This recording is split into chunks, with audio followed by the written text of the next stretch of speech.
I want to move us to the topic of the connection between this resiliency and spirituality.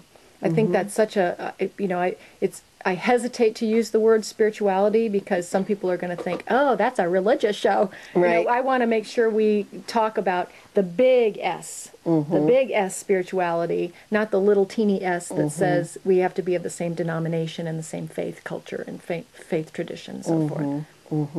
Well, it's interesting when you talk about the broadest research possible. The overwhelming majority of people, 90-some% of people, think that there is some sort of God.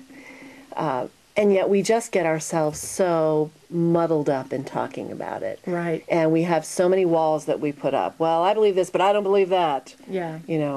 And so we are talking about a spiritual life in the broadest sense possible. And how would you describe that? How would you define the broadest spiritual life? Well, one way to describe it, one way to define it, would be what the writer Barbara Brown Taylor says. She calls it the more and capitalizes more. And we don't really know what the more is, but we know it's more than our earthly human existence. Myself personally, I sort of envision the creator of the universe as being sort of this ball of creativity and compassion and intelligence, and that we're all sort of part of that. But that's, a very, talk about a big global S, right, that's it. Right. But the point is, and I think what's so useful about that word more, capital M, is that's where the connection comes in with resilience, is if you believe in something more, something outside yourself, something bigger than the experience that you're in, it helps you keep your perspective. And you see yourself not just as someone experiencing this awful thing by yourself, but as part of a much larger picture that is not just all about this that's happening to you, but it's bigger, and it kind of helps to cut it down to size, whatever you're in. I read a quote in a spiritual book just this week, and it struck me, and I wanted to be able to mention it to you today. The quote was, "If I have no pain, I'll never long for freedom." And I think many people are drawn to sort of a spiritual path or spiritual quest or just a faith experience because of pain and suffering. It brings us to that experience. And there are some positive things that come out of deep suffering. We ask the big questions. We look for community. We realize I can't get through this by myself. I need some support here. I've got to ask somebody to be with me. And then also, if you experience someone else, as you said, I've had that experience. I've been there. But you have greater compassion or empathy for people who've been through a similar suffering, similar pain. Right. We rarely grow, unfortunately, through our happiest times. Our times when life is easy and things seem to be flowing and all is well with the world, sort of that feeling. Those are not the times when we grow. Right. We tend to grow in those times when we're pushed beyond what we think we're capable of, when we're pushed to great sadness or great challenge or whatever. Those are the times that we grow. It doesn't mean they're not miserable. Right. I don't ever ask someone who's in a hard time to say, well, there's a lesson in this for me and it's all okay.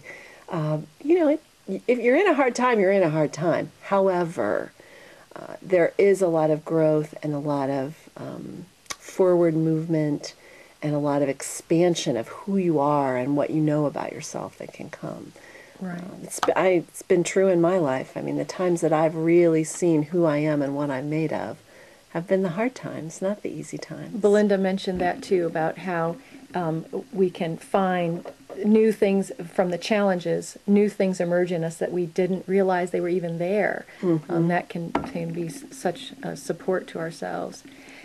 Is it natural to have sort of spiritual doubts when faced with adversity? I mean, do you go through these sort of crisis of faith moments? Oh, yes. Thank you so much for asking that. Because, yes. Or is that just me? I'm so glad you asked that, because sometimes people get this idea that doubting is a lack of faith. And it couldn't be further from the truth. Doubt is such a natural human reaction, and doubt is a part of the faith journey. You know, we were created with minds that wonder and think and ask questions. That's the divine creation in us, is that brain that can do that. And so wondering and doubting, I believe, is an essential part of the faith journey.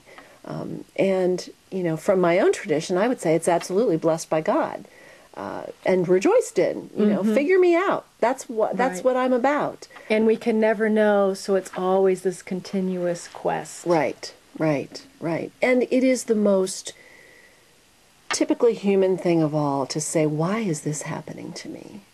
And it starts there. Absolutely. And that's not a sign of weakness. That's not a sign of lack of faith.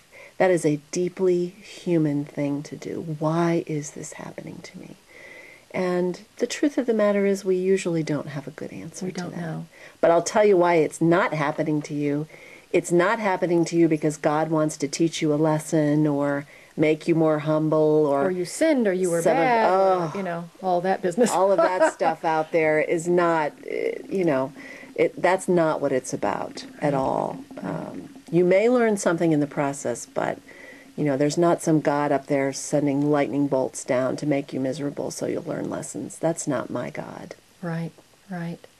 So spirituality, that sense of connectedness, that sense of wonder, that curiosity, can make these turbulent times, I guess in conclusion here, can make this livable, better. We can grow, we can learn, we can get to know ourselves and others maybe better through that. And spirituality is ultimately grounded in hope. Hope and trust that the universe is a good place, a life-affirming place, an embracing place, a place that is moving toward some sort of wholeness and completeness. And spirituality means trusting that whatever's happening to you right now, it's part of that bigger picture, and that bigger picture is a hopeful one. I love that. I love that. That's a great way for us to close this segment. Thank you, Deb, so much for being with us today. Thanks for having me. You're welcome.